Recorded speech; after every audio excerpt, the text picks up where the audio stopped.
It is very important to measure nutrient leaching losses in the field for both research and regulatory purposes.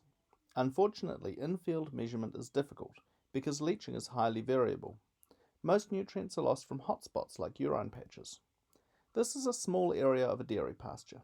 Urine covers a small proportion of the area, often in complex patterns. We need to measure under many urine and dung patches as well as between patches to get an average. How can we do this?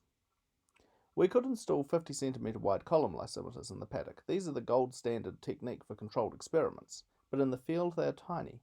Each may give high leaching if urinated on or low leaching, so many are needed to get a paddock average, and they are simply unaffordable for in-field measurements of N-loss. The first common solution is to install an even larger number of smaller, cheaper lysimeters called flux meters, and the other is to install a still larger number of tiny soil solution samplers. In both cases, large numbers of devices are required. Running costs are high, as there are many devices to monitor and sample, usually by hand.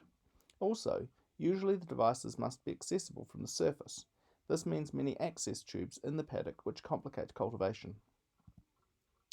This paper explores the alternative of using very large, 10-meter long transect lysimeters. Each device cuts across both urine and non-urine areas. Far fewer devices are required, and they are below cultivation depth, so do not affect farm management. A simulation study was used to determine how many transect lysimeters would be required to provide similar accuracy to commonly used arrays of flux meters and suction cups.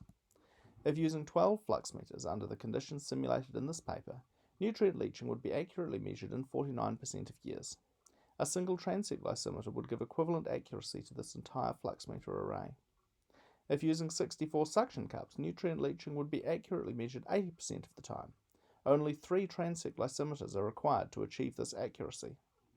If using a larger number of suction cups or transect lysimeters, greater accuracy can be achieved.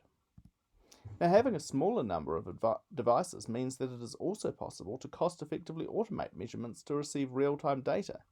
There is a complication though. Volume is easily measured in real time, but laboratory analysis is slow.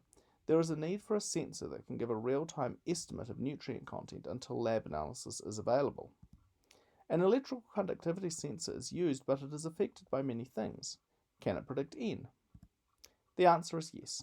EC has an extremely strong correlation with total N concentration, making it an excellent predictor of N loss and allowing real-time nutrient loss monitoring.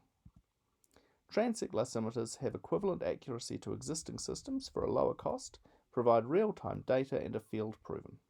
Feel free to contact me to ask any questions you may have.